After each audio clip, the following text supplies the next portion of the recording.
Meantime, former Arizona Governor Jan Brewer, a Republican, is here with me now to talk about some of the things we've been discussing all day. Governor, thanks for being here. Oh, my pleasure, my honor. I wanted to start off with your perspective as a former governor.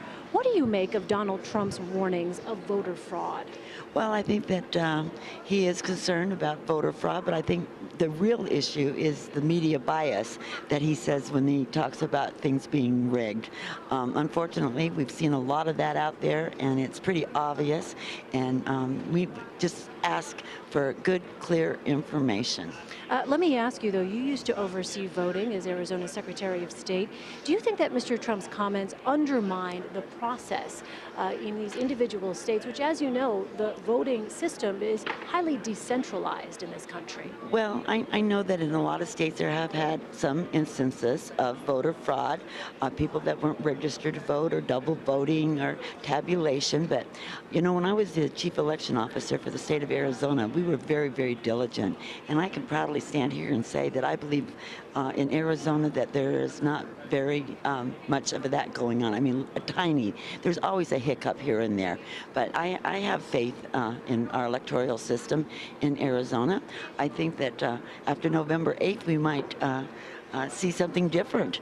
And if that's the case, then we need to rectify it. But at this point in time, I have confidence in the elections. See something different. What specifically are you concerned about, Governor? Well, I'm not really concerned about it, obviously, you know, but one never knows until it happens. I mean, it's hypothetical when you look into the future and say anything about anything happening until it happens, in my opinion. Do you expect Donald Trump to concede if he loses this election? I guess I do. I do.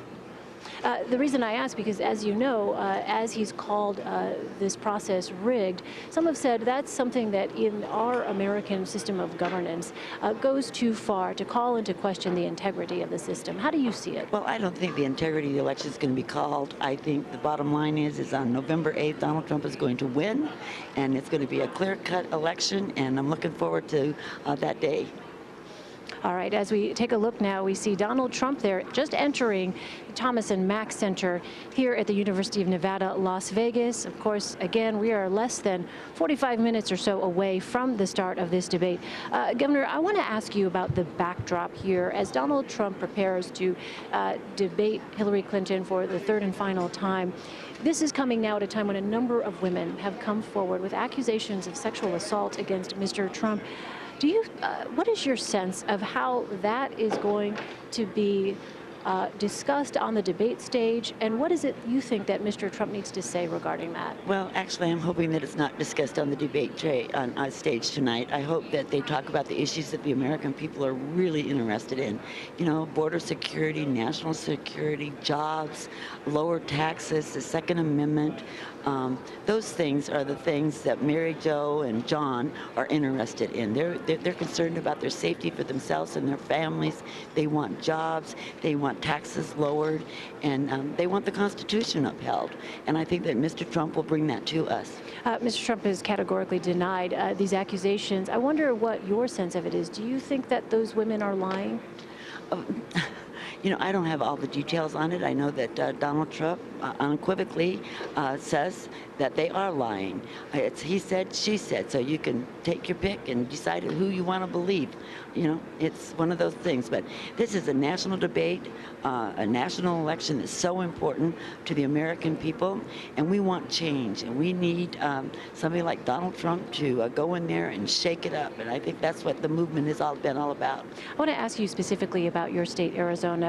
Hillary Clinton announced an expansion into Arizona this week. A poll out today from Arizona State University has Hillary Clinton 5 points ahead among likely Arizona voters. Why do you think it's so close right now in your state?